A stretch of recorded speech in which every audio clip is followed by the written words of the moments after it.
I'm looking at something from the New York or nymag.com. It's the Intelligencer, and it's from December 19th, 2019. So this is back in 2019. Navy pilot who filmed the Tic Tac UFO speaks, and he says it wasn't behaving by the normal laws of physics. Yeah. And so when you mentioned before that, they're behaving in ways that humans today, that we know, engineers today, don't know how to build stuff like this. The craft that we would build would not be able to even withstand the G-force here.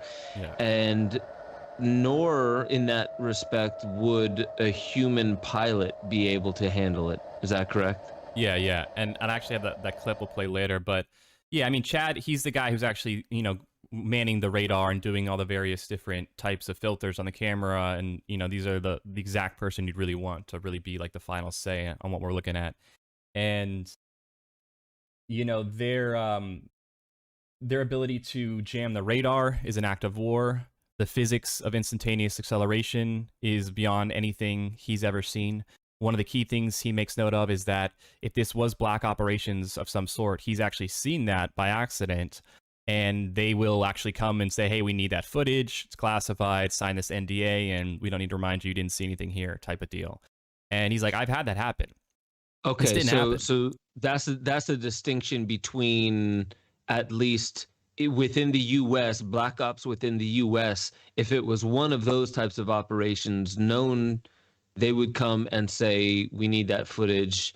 And that there's a very strict protocol that happens there, but that didn't happen in these cases. So do you know how they were actually handling these scenarios? I mean, I would imagine they come back and maybe they go directly and brief. I was in the military, and I know that for the most part, like you follow that strict code, whatever that code is. But I also know I'd never experienced anything like this, and I know human nature as well. Let's say there's a couple pilots who saw the same thing.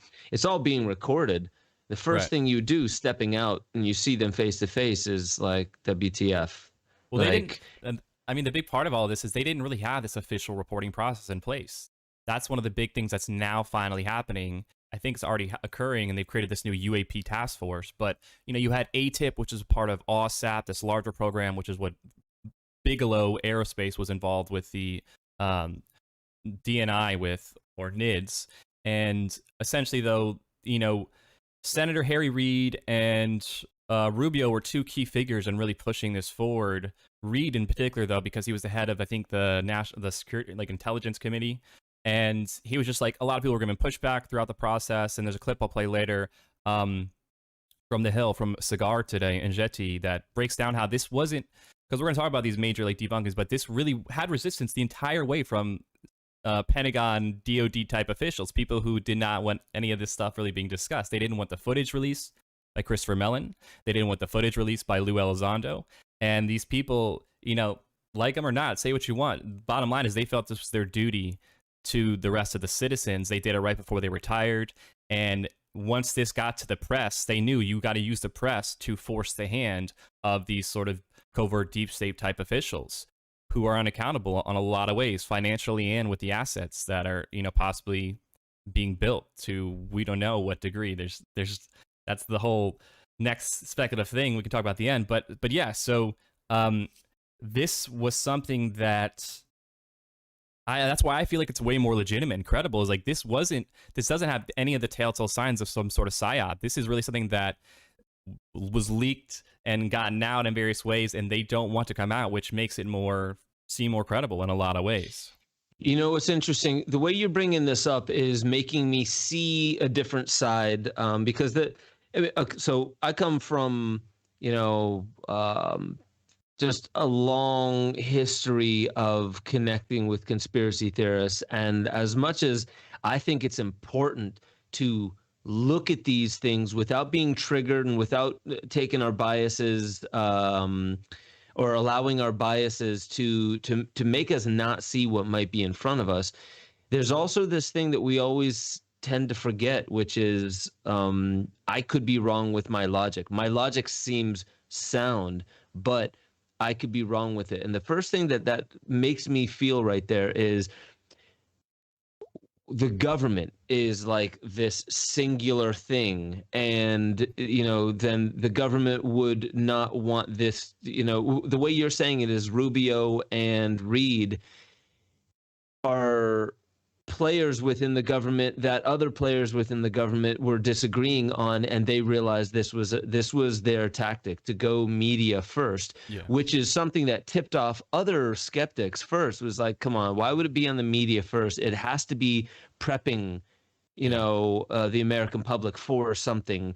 There's nothing that would make it onto 60 Minutes without the government having control over it. And then it really starts to make you question, what is the government? Is it this singular force that knows how to keep a singular hand on top of all things?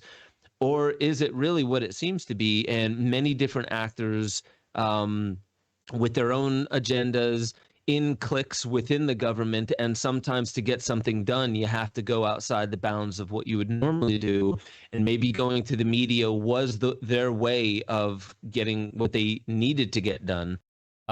Yeah, so exactly. So I mean, and this is where like, everything is so nuanced. It really is. Everything is so gray. And when you really try to put the world in black and white, it's just you maybe it makes it easier for you to understand the world, but it's really not the reality of what's going on. And within the government, yeah, it's extremely bureaucratic. There are people with different agendas. There's a lot of things obviously going on. But the bottom line is that Reed, because he was in such a senior level position within the intelligence committee, he leveraged his political power. And a lot of this is just about understanding the bureaucracy of politics too. There's like these worlds of unaccountability when you talk about black operations and unacknowledged special access programs and things that deal with these kind of realms of, we'll talk about that later, trillions of dollars missing and where is it going. But the same important point with all this is just to understand the political side of this. And you have to understand that people who were in these positions of power really were savvy in a lot of ways. They played the system, to put it very bluntly. They played the system. They knew this wasn't going to come out through the system itself. It wasn't going to come out internally. It was you're asking the wolf to give away the hens type thing. There's no real incentive for them to want to give more transparency to this stuff.